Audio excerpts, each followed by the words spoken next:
Hello बच्चों, गई काले जे होमवर्क में आप्યું હતું ઉદાહરણ એ જોઈએ। ઉદાહરણ 5.3 ટેક્સ્ટ बुक में पेज नंबर 96। તમે બધાએ ગણ્યું છે છતાં પણ એકવાર ચેક કરી લઈએ।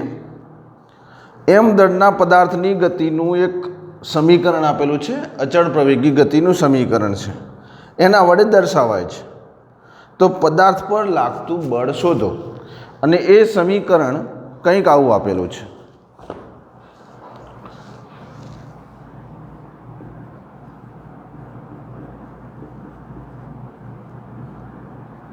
y बराबर ut प्लस 1/2 gt²। હવે y સ્થાનાંતર છે, u ક્યારેક પ્રારંભિક વેગને u પણ લખાય છે અથવા v0 પણ લખાય છે, બરાબર છે। તો એ બંને સમાન જ છે, જે રીતે બુકમાં સંકેત હશે એ રીતે આપણે લખવાનો પ્રયત્ન કરશું। હવે પ્રવેગ મેળવવાનો છે। જો અહીંયા લખેલું છે કે આનાથી જે પ્રવેગ આવશે એ વજન બળ આવશે એવું આમાં લખેલું છે। પદાર્થનું વજન બળ શોધો। તો પદાર્થનું વજન બળ એટલે શું? સૌથી પહેલાં તો કે વજન બળ F બરાબર mg। વજન બળ શું થશે? F બરાબર mg। તો F બરાબર mg જે છે એ આપણે પ્યારે બચ્ચો મેળવવાનું છે। તો જોઈએ, આનું વિકલન કરીએ આપણે ટીની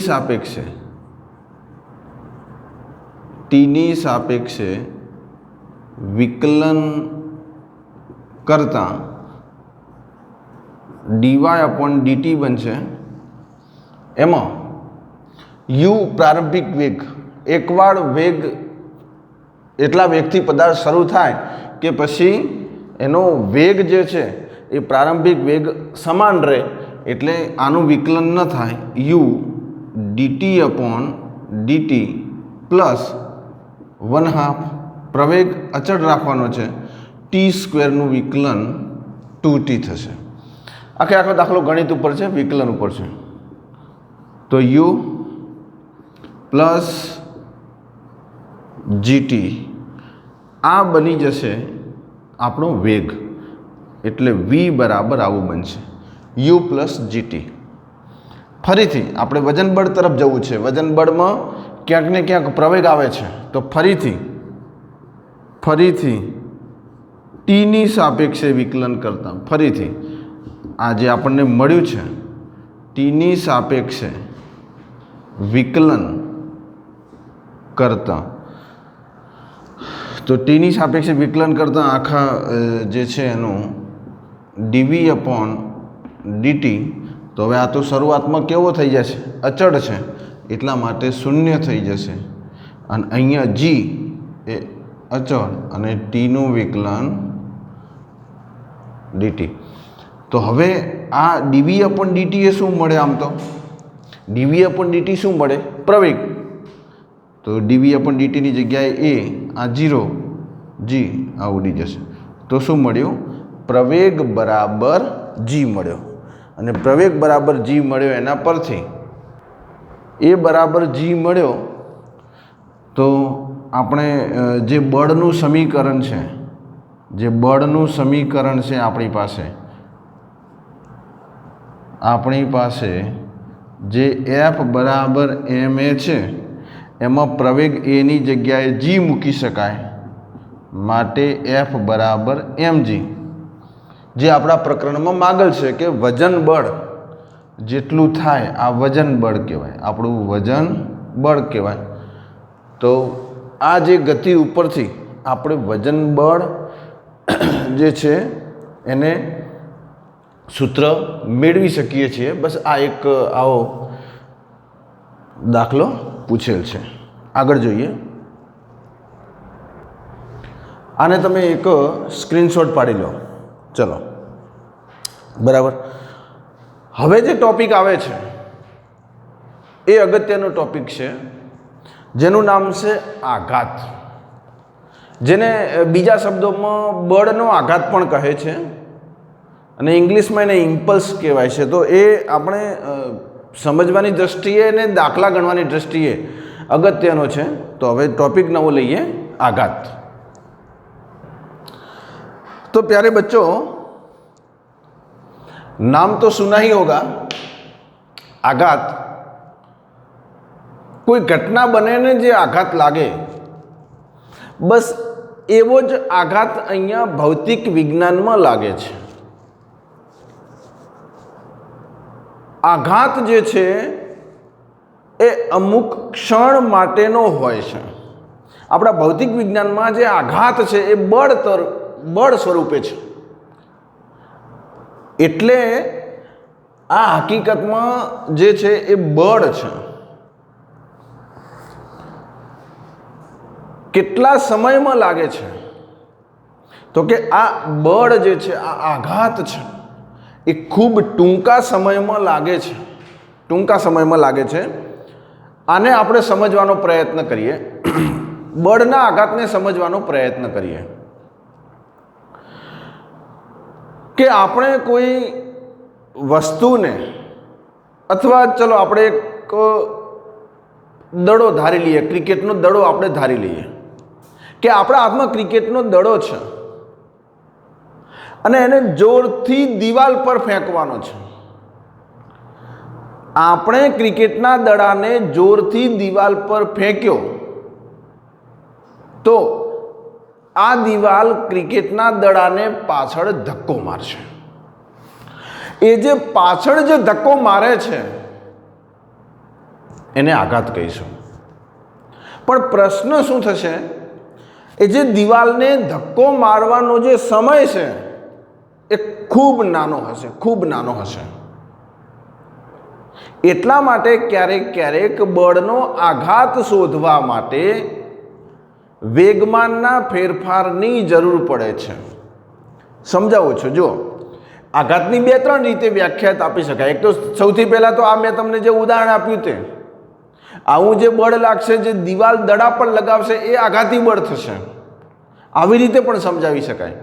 બીજું, વેગમાનના ફેરફારની રીતે પણ સમજાવી શકાય. બળના આઘાતને આવી રીતે પણ સમજાવી શકાય. બળનો આઘાત તો કે ભાઈ બળનો આઘાત શું છે ખરેખર? તો બળનો આઘાત એ ન્યૂટનની ગતિના બીજા નિયમ પર. તો ન્યૂટનની ગતિનો બીજો નિયમ શું? F બરાબર dp/dt. આ ન્યૂટનની ગતિનો બીજો નિયમ છે.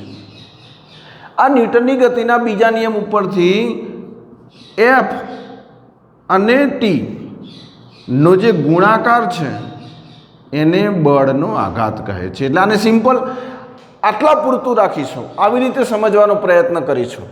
આના દાખલા પણ સહેલા આવે છે. આનું સૂત્ર એક જ છે. તો કે બળનો આઘાત એટલે શું? તો કે બળનો આઘાત એટલે બળ અને જેટલા સમય માટે બળ લાગે છે એના ગુણાકારને બળનો આઘાત કહે છે. આવી રીતે પણ સમજાવી શકાય. પણ જો ફિલિંગ્સની રીતે સમજાવવું હોય તો જે પદાર્થ ઉપર તમે મતલબ એક પદાર્થ છે અને બીજા તરફ ફેંકો છો તો સામેવાળો પદાર્થ પણ બળ લગાવશે, પણ ટૂંકા સમય માટે. એક બીજું ઉદાહરણ કે જ્યારે ક્રિકેટ રમાતી હોય ત્યારે બોલર દ્વારા દડો ફેંકાતો હોય. બોલર દ્વારા દડો ફેંકાય અને બેટ્સમેન બેટથી દડો એની જ દિશામાં લગાવે. મતલબ જે સામે દડો આવતો હોય તો બોલરની દિશામાં પાછો ફેંકે તો એ દડા અને બેટ વચ્ચેનો જે સંપર્કનો જે સમય છે ખૂબ નાનો હોય છે. અને એટલા સમયમાં બેટ એ દડાને બળ લગાડે એ આઘાતી બળ થશે. એ આઘાતી બળ થશે. તો બળનો આઘાત એને આવી રીતે સમજાવી શકાય. પણ આ સમય ખૂબ નાનો હોય છે. ડીટી સમય સેકન્ડ કરતાં પણ ખૂબ નાનો હોય છે. એટલા માટે આપણે દાખલાઓની અંદર વેગમાનનો ફેરફાર શોધતા હોઈએ છીએ. એટલે બળનો આઘાતનું સૂત્ર આવું પણ થશે. અને ભાઈ ડીપીનો મતલબ શું થશે? PF minus PI. બોલો પીએફ માઇનસ શું થાય? પીએફ માઇનસ પીઆઈ એનો મતલબ કે અંતિમ વેગમાન માઇનસ પ્રારંભિક વેગમાન. આ બંનેની બાદબાકી કરશું એટલે આપણને તફાવત મળશે. બરાબર છે. આવા કેસમાં આપણે શક્યતાઓથી એક જ દિશામાં ગતિ હોવાથી સદિશ સ્વરૂપે લખતા હોતા નથી, એના મૂલ્ય સ્વરૂપે લખીએ તો પણ ચાલે. તો આવી રીતે લખી શકાશે. બચ્ચો આ બીજું કશું નથી, આ બળનો આઘાત છે. એટલે આ છાપી નાખજો.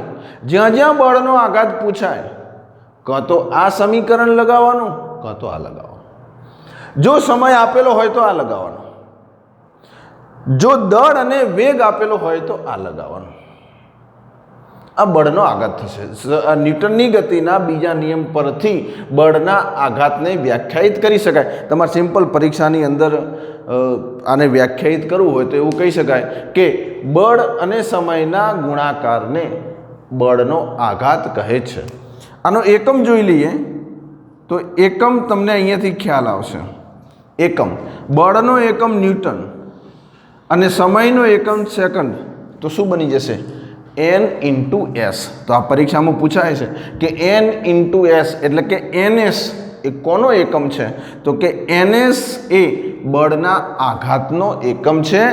આ સદિશ રાશિ છે, બળનો આઘાત સદિશ રાશિ છે. અહીંયાથી ખ્યાલ આવે છે f અને dt, એમાં f જે છે એ સદિશ, એટલા માટે બળનો આઘાત પોતે શું છે? સદિશ છે. અહીંયા આ જે p છે, આ dp વેગમાન છે, એ વેગમાન એ શું છે? સદિશ રાશિ છે. બરાબર છે. અહીંયાથી પારિમાણિક સૂત્ર એ પણ લખી શકાય. પારિમાણિક સૂત્રો હવે તમે શીખીને આવ્યા છો એટલે વારંવાર ન્યૂટનનું એટલે કે બળનું પારિમાણિક સૂત્ર તો તમને ખ્યાલ હોવો જોઈએ. m1 l1 t-2 ઇન્ટુ સેકન્ડનું શું થઈ જશે? t1. એટલે ફાઇનલ આનું પારિમાણિક સૂત્ર એ આવું બની જાય. એટલે ન્યૂટન અને સેકન્ડ એ જે બંનેનો ગુણાકાર છે એમાંથી પારિમાણિક સૂત્ર આવું બનશે, જે બળના આઘાતનું પારિમાણિક સૂત્ર છે. આ સદિશ રાશિ છે. આ 1 માર્ક્સમાં પરીક્ષામાં પૂછાય છે. બળનો આઘાત લાગે એવું કે અદિશ રાશિ છે, પણ ના ભાઈ, આ સદિશ રાશિ છે. બરાબર છે. તો આવી રીતે આપણે બળના આઘાતને વ્યાખ્યાયિત કરીશું. આના ઉપરથી એક ઉદાહરણ જોઈ લઈએ. આપણી ચોપડીનું ઉદાહરણ છે એ જોઈ લઈએ. આમાં એવું પણ કહેવાય કે વેગમાનમાં નિશ્ચિત ફેરફાર ઉત્પન્ન કરવા માટે ટૂંકા સમયગાળા માટે જે મોટું બળ લાગે એને આઘાતી બળ કહેવાય. એટલે કે અમુકવાર વેગમાનમાં નિશ્ચિત ફેરફાર કરવો હોય તો ટૂંકા સમયગાળા માટે મોટું બળ લગાવવાનું, એ આઘાતી બળ. આવી રીતે પણ વ્યાખ્યાયિત કરી શકાય. વેગમાનમાં ફેરફાર કરવો છે, વેગમાનમાં ફેરફાર કરવો છે એનો મતલબ કે એનું દળ એમને એમ છે, વેગમાં ફેરફાર કરવો છે, અને એ વેગમાં ફેરફાર કરવા માટે ટૂંકા સમયગાળા માટે જે બળ, જે મોટું બળ લાગે એ આઘાતી બળ, એવી રીતે પણ વ્યાખ્યાયિત કરી શકાય છે.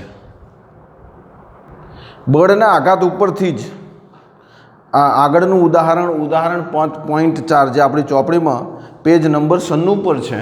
એટલે તમે જરા ચોપડીમાં જો, હું રકમ વાંચું છું. ચાલો જો બધાએ ચોપડીમાં જુઓ, પેજ નંબર 96 ઉપર.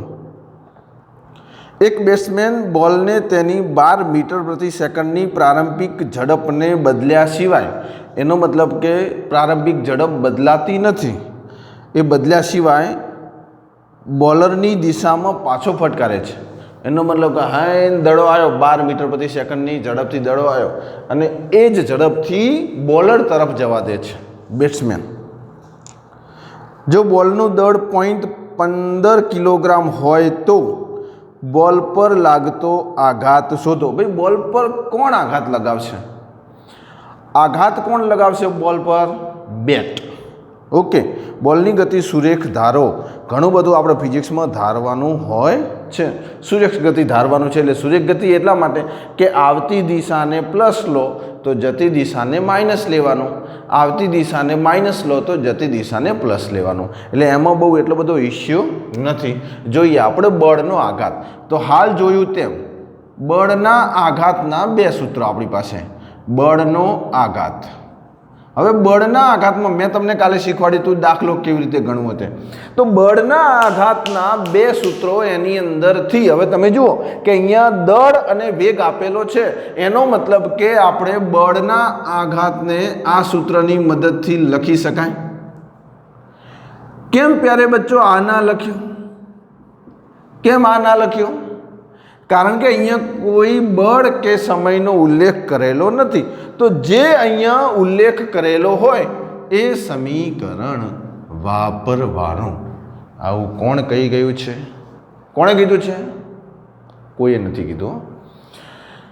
બળનો આઘાત બરાબર ડીપી.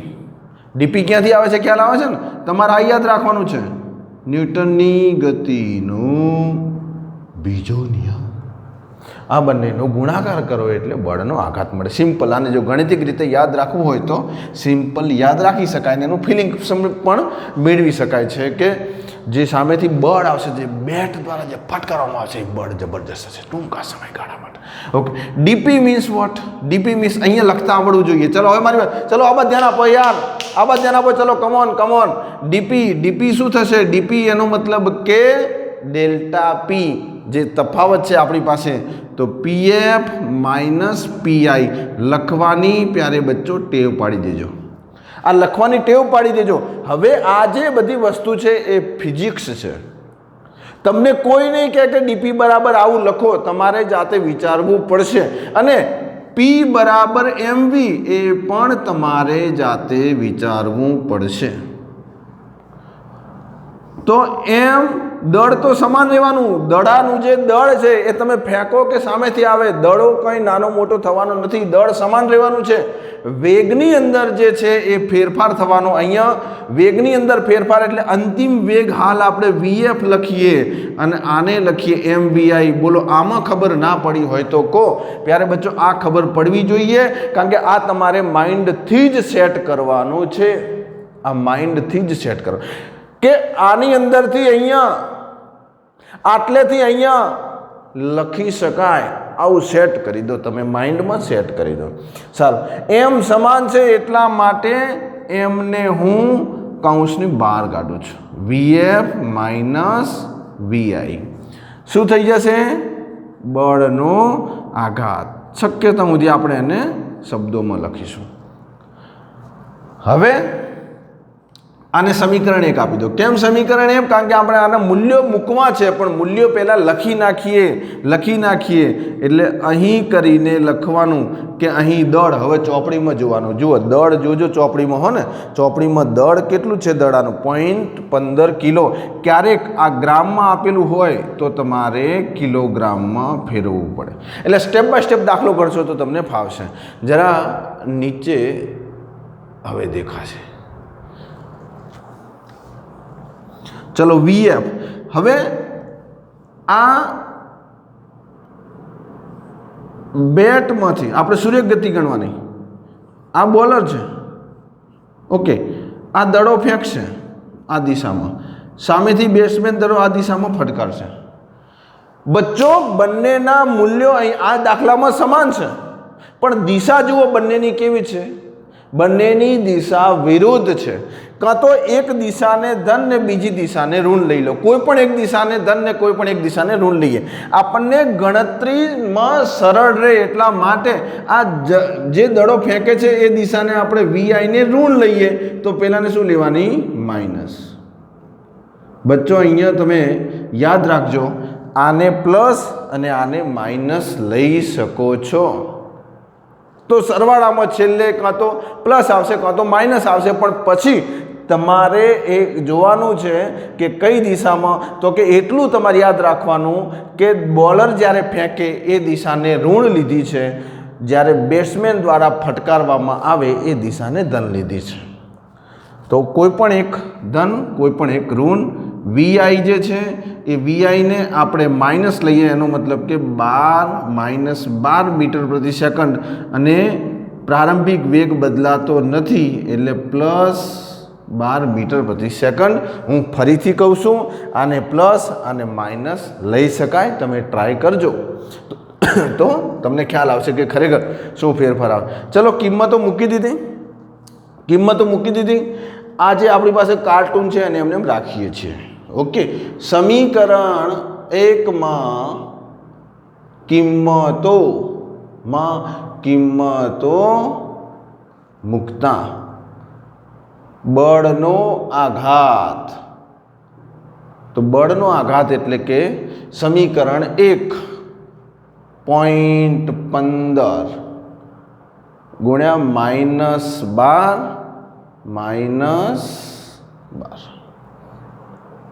અહીંયા જોઈ શકાય છે. વીએફ ને આપણે જો પ્લસ લીધું હોય તો આટલે પ્લસ કરી દેવાનું. પ્લસ આપણે લખતા નથી. હવે અહીંથી ગણિત આવી ગયું છે એટલે હવે તમને તમારી રીતે ગણિત કરવાનું. એટલે તમારે શું કરવાનું? વિડીયો પૌઝ કરવાનો. મેં તમને કિંમતો મૂકી દીધી. જુઓ કિંમતો. હવે તમારે કેલ્ક્યુલેટરમાં કે જાતે કિંમતો જ શોધવાની છે. તો એ જરા વિડીયો એકવાર પૌઝ કરો. વિડીયો પૌઝ કરીને પછી તમે જુઓ, કારણ કે છેલ્લે તો શું થશે, પરીક્ષામાં તમારી રીતેથી જ દાખલો ગણેલો તમને કામ આવશે. ઓકે, તો અહીંયા તમે વિડીયો પૌઝ કરીને લઈ શકો છો કે 0.15. બોલો આ ક્રિયા શું થશે? 12 + 12 થઈ જશે.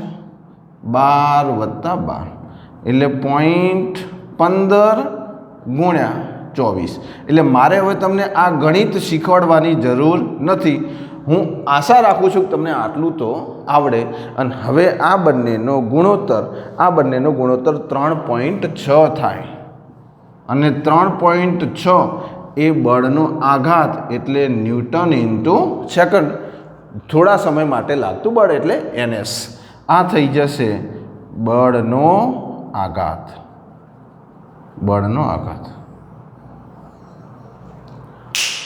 બચ્ચો પ્લસ આવ્યું એનો મતલબ શું? પ્લસ કઈ દિશામાં લીધો તો? બેટ દ્વારા ફટકારવામાં આવે ત્યારે. તો બળનો આઘાત આ દિશામાં લાગશે. બરાબર છે. જો તમે આ બાજુ માઇનસ અહીંયા લીધું હોત, યાદ રાખજો, જો તમે અહીંયા માઇનસ લીધું હોત તો અહીંયા માઇનસ આવત. તો દિશા તો એક જ આવવાની છે. આપણે પ્લસ લીધું તો પ્લસ. એનો મતલબ કે આઘાત કોણ લગાવે છે? બંને કેસમાં બેટ લગાવે છે. તો બેટ દ્વારા લગાવતા આઘાતને શું લીધું? પ્લસ. એટલા માટે અહીંયા શું આવ્યું? પ્લસ. અહીંયા માઇનસ તો અહીંયા માઇનસ. તમે ઘરે જાતે ચેક કરી શકો છો. આવી રીતે આપણે બળનો આઘાત શોધીશું. તો બળના આઘાતમાં ચલો છેલ્લે એક લાઈનમાં, ચલો બધાની આંખો બંધ કરી દો. બધા આંખો બંધ કરી દો. ઓકે, બંધ કરી. ઓકે ચલો છેલ્લે બળના આઘાતમાં તમે શું શોધ્યું? વેગમાનનો ફેરફાર. મારા જે નીટ અને JEE વિદ્યાર્થીઓ જે તૈયારી કરે છે ખાસ ધ્યાન રાખે. બળના આઘાતમાં તમે શું શોધ્યું? વેગમાનનો ફેરફાર શોધ્યો. આ છે આપણા બળનો આઘાત. બરાબર છે. તો બેટ વડે આટલો આઘાત લગાડવામાં આવશે. કોના પર? તમારા પર નહીં, મારા પર નહીં, દડા પર. આના પછી જોઈએ ન્યૂટને મસ્ત મજાના. તો આપણે હવે પહેલેથી જોઈએ કે ખરેખર આપણે શું શીખ્યા છીએ. તો સૌથી પહેલાં આપણને જે ગતિના નિયમો છે એ એક ડાયનેમિક્સમાં આવે છે. મતલબ ગતિશાસ્ત્રમાં આવે છે કે એની અંદર પદાર્થ ગતિ કરે છે તો કેમ, એના કારણોની ચિંતા કરવાની છે. તો એના કારણોની ચિંતા કરવી હોય તો જાણવું પડે કે ભાઈ પદાર્થે ગતિ કેમ કરી. અને પદાર્થે ગતિ કેમ કરી તો સીધો જવાબ આવે કે બળ લાગ્યું. તો બળ વિશે આપણે માહિતી મેળવી. એના પછી ગેલેલિયોનો જડત્વનો નિયમ જોયો. એ જડત્વનો નિયમ ખરેખર ન્યૂટને ચોરી લીધો છે એટલે ન્યૂટનનો પહેલો નિયમ બની ગયો. ન્યૂટનના પહેલા નિયમ પછી આપણે ન્યૂટનની ગતિનો બીજો નિયમ, અને હવે વારો આવે છે ન્યૂટનની ગતિનો ત્રીજો નિયમ. એ પણ તમને ખ્યાલ છે ન્યૂટનની ગતિનો ત્રીજો નિયમ ઘણા બધા વિદ્યાર્થીઓને આવડે છે. આઘાત અને પ્રત્યાઘાત બંને એક જ મૂલ્યના અને એકબીજાથી વિરુદ્ધ દિશામાં હોય છે. ઓકે, આની ફિલિંગ્સ લાવવાનો પ્રયત્ન કરીએ. બચ્ચા પાર્ટી ફરીથી ન્યૂટનના આત્માને શાંતિ મળવા જઈ રહી છે, કારણ કે એનો ત્રીજો નિયમ આપણે શીખી રહ્યા છીએ. ન્યૂટનની ગતિનો ત્રીજો નિયમ. આમાં ઘણા વિદ્યાર્થીઓ ભૂલ પણ કરે છે અને ક્યારેક એમાં સમજવામાં થાપ ખાઈ જાય છે.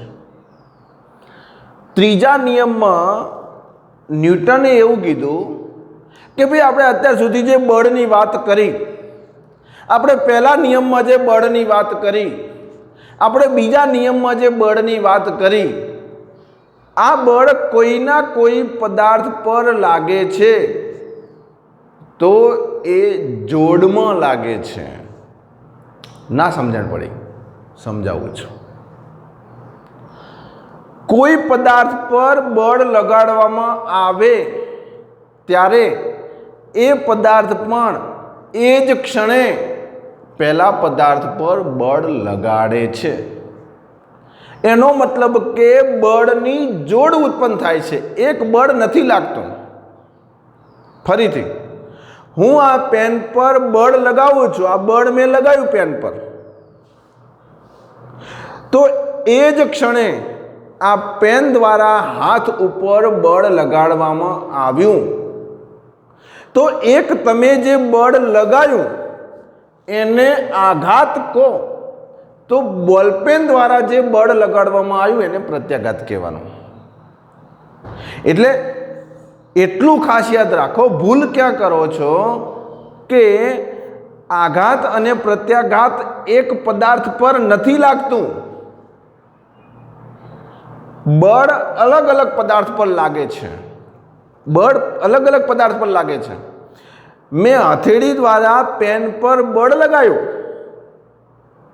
તો પેન દ્વારા એ જ ક્ષણે હથેળી પર બળ લગાડવામાં આવ્યું. આ બંને એકબીજાની વિરુદ્ધ. આમ લગાડવામાં આવ્યું તો આને આમ લગાવ્યું એક ક્ષણે, હો, પછીથી નહીં, પાછળથી નહીં, પછીથી નહીં. તો આઘાત અને પ્રત્યાઘાત બંને સમાન મૂલ્યના, મૂલ્ય સમાન. 3 ન્યૂટન સામે લાગી ગયું 3 ન્યૂટન, 5 ન્યૂટન સામે લાગી ગયું 5 ન્યૂટન. એ આઘાત ને પ્રત્યાઘાત સમાન મૂલ્યના 5 ન્યૂટન, પણ એકબીજાની વિરુદ્ધ દિશા. પણ કેવી વિરુદ્ધ દિશામાં? આ ડાબી બાજુ તો આનું જમણી બાજુ. આવા બળોને ક્યારેક ક્રિયાબળ અને પ્રતિક્રિયા બળ પણ કહે છે.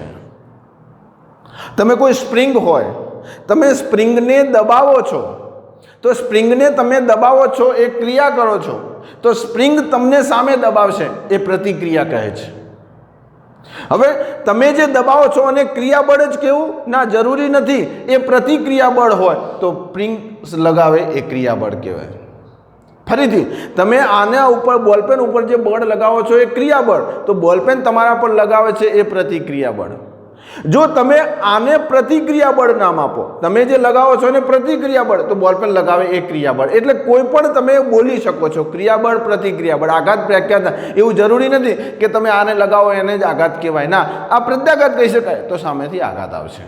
ઓકે, પણ શરૂઆત જે કરે છે એને આઘાત કહીએ છીએ, એને શરૂઆત કરે એને ક્રિયાબળ કહે છે. ઇંગ્લિશમાં એને એક્શન, આઘાત, અને સામેથી જે આવે એને રિએક્શન કહીશું. તો ન્યૂટનની ગતિના ત્રીજા નિયમની અંદર જો સ્ટેટમેન્ટ લખવું હોય તો આવું લખી શકાય. આપણી બુકની અંદર પણ છે, એ પણ લખી શકાય. આવું સિમ્પલ તમને પરીક્ષામાં યાદ રહે એટલા માટે આવું પણ લખી શકાય. તો સૌથી પહેલાં સમજવાનો પ્રયત્ન કરો કે આઘાત અને પ્રત્યાઘાત બંને સમાન મૂલ્યના અને પરસ્પર વિરુદ્ધ દિશાના હોય છે.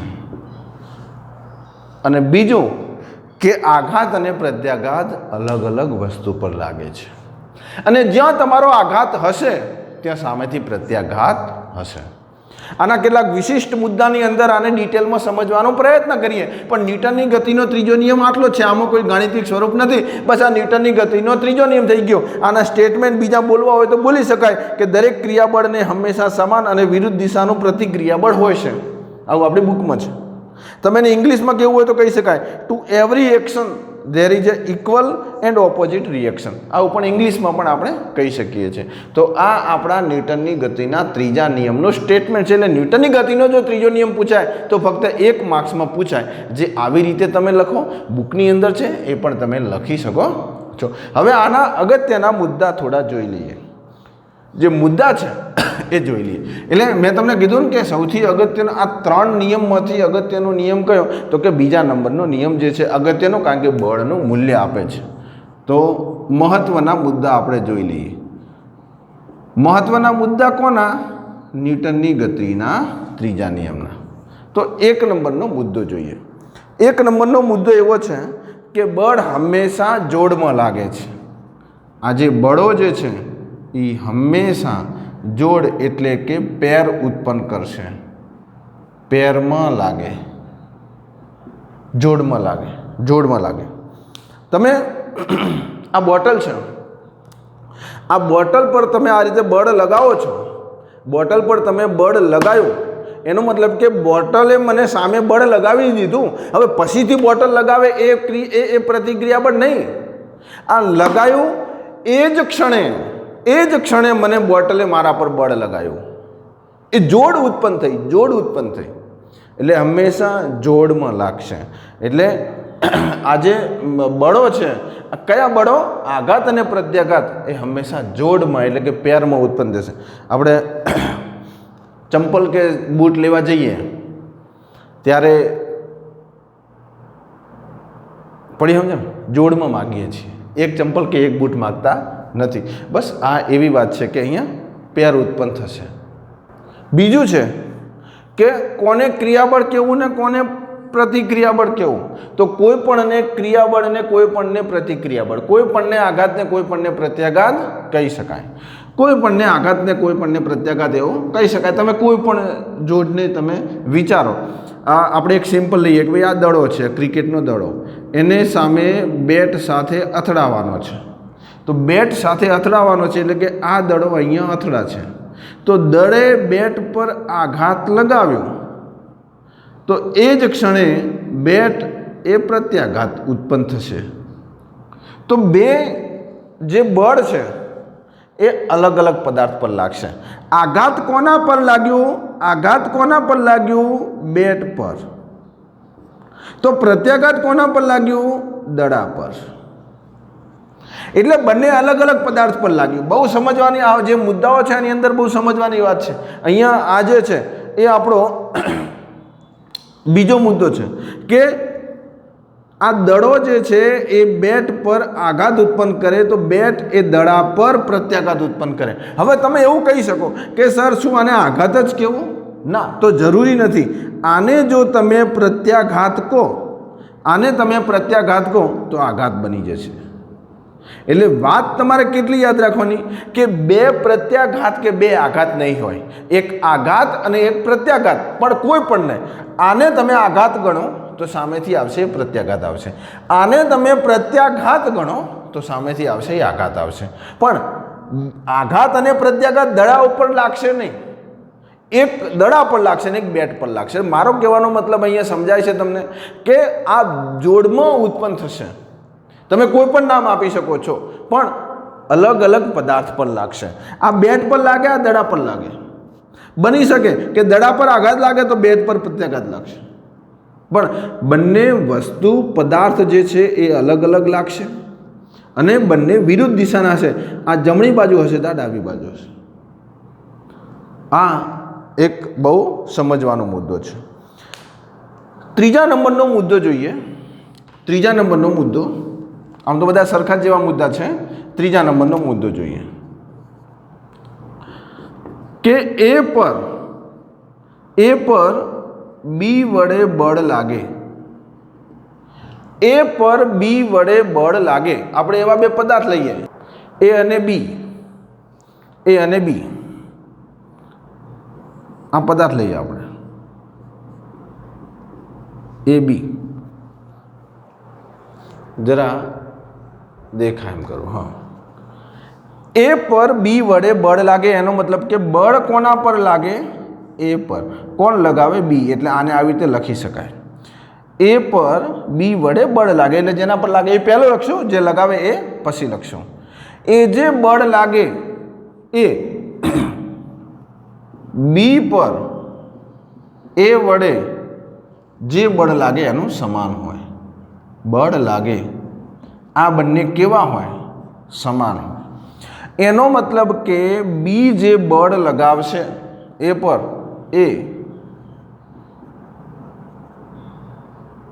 એ બી પર એટલું જ બળ લગાવશે, પણ એક જે છે એ ડાબી બાજુ તો બીજું જમણી બાજુ, એટલા માટે આ બી પર બળ લાગે એટલે એફ બી કોણ લગાવે એ, પણ બંને કેવા પ્યારે બચ્ચો વિરુદ્ધ. આને આવી રીતે લખી શકાય. એ પર લાગતું બળ કોણ લગાવે બી, એને કેવું લીધું ધન, તો સામેનું બળ કેવું હશે ઋણ. તમે આને ઋણ લો છો તો આ પ્લસ થઈ જશે. બંને પ્લસ બંને ઋણ નહીં હોય, બંને આઘાત બંને પ્રત્યાઘાત નહીં હોય, બંને જોડમાં ઉત્પન્ન થશે. એક આઘાત હશે એક પ્રત્યાઘાત હશે. કાં તો આના દ્વારા લાગતું બળ આઘાત તો આના દ્વારા લાગતું બળ પ્રત્યાઘાત, કાં તો આના દ્વારા લાગતું બળ પ્રત્યાઘાત તો આઘાત. એક ક્રિયાબળ તો બીજું પ્રતિક્રિયાબળ, બંને અલગ અલગ પદાર્થ પર એ પર લાગે બી પર લાગે, બંનેની દિશા કેવી વિરુદ્ધ. કાં એક માઇનસ હશે તો એક પ્લસ હશે, આ પ્લસ હશે તો આ માઇનસ હશે. બંને પ્લસ કે બંને માઇનસ નહીં હોય, કારણ કે વિરુદ્ધ દિશાના છે અને બંનેના મૂલ્યો કેવા સરખા.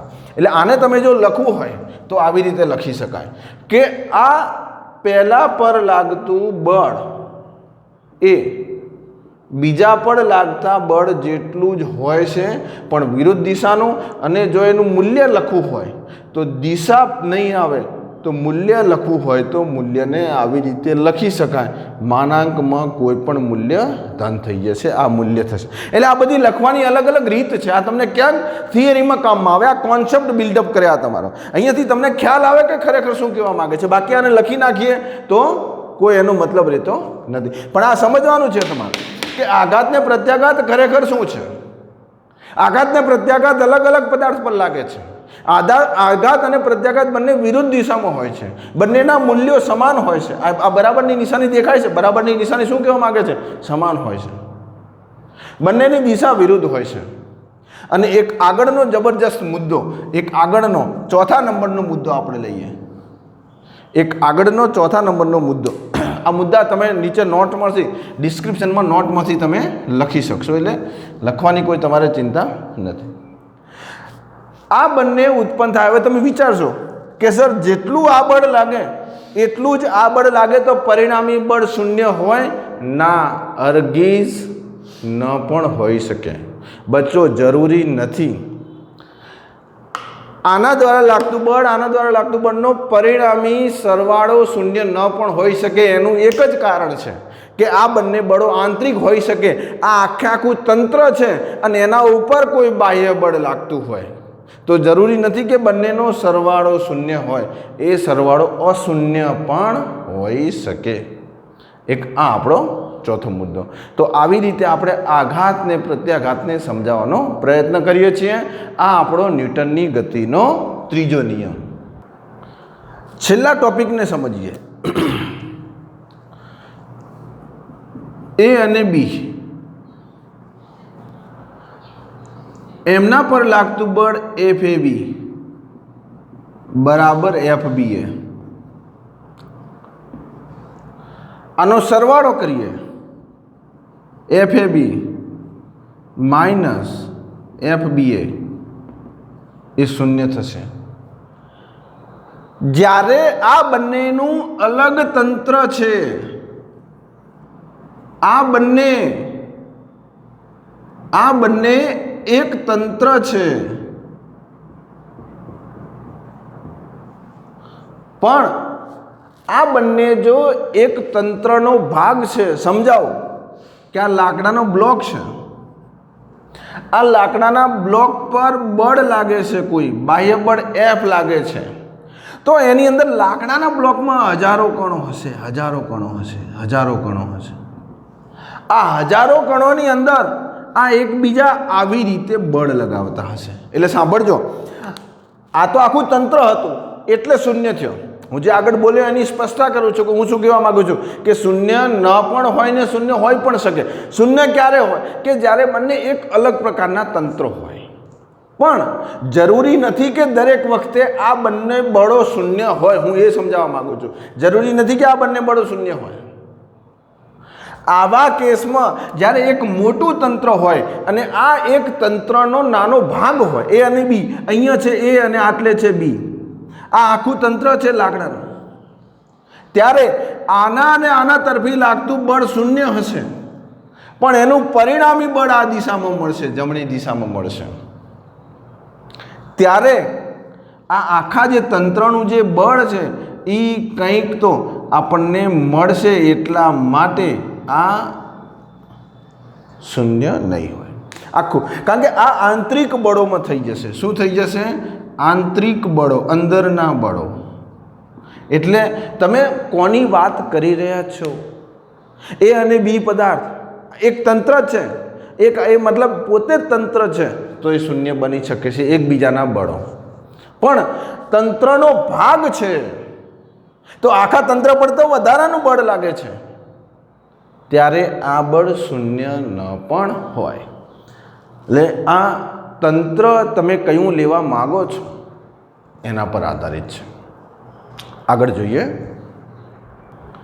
આ જે આપણો ટોપિક છે, આ ટોપિકને આપણે આટલે રાખીએ છીએ. જો આગળ ઉદાહરણ લેવા જશું તો જરા જે વિડીયોની લેન્થ છે એ વધારે લાંબી થઈ જશે. એટલા માટે આગળનો જે ઉદાહરણ છે એ નેક્સ્ટ લેક્ચરમાં જોઈશું. અને અહીંયા સુધી રાખીએ છીએ. ત્યાં સુધી બચ્ચો ભણતા રહો અને સાથે સાથે તૈયારી કરતા રહો. Okay, Tata, bye bye.